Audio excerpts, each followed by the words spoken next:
Next on the bench, a friend of mine's 2990.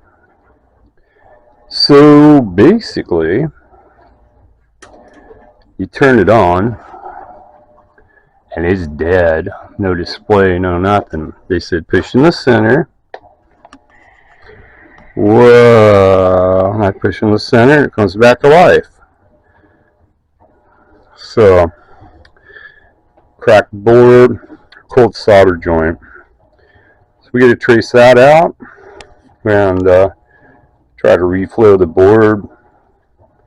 Got our can of handy dandy freeze spray. We'll be attacking it with that. See if we can pinpoint roughly the area. Freeze spray, when you spray it on someplace, it makes metal contract, so it can cause cold solder joints to actually connect. So that's what we're going to be doing today, chasing the dragon on Psychotech Labs. Yeah. Okay. Spent the afternoon chasing the dragon. That's what I call trying to find a cold solder joint / cracked circuit board.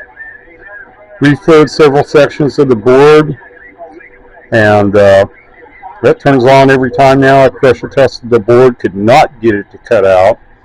The microphone on this thing, the audio doesn't work, so we're using an adapter. Audio. Spitting out tower. Yeah. This 2990 project is done. Thanks for watching my videos. Psychotech Labs signing off.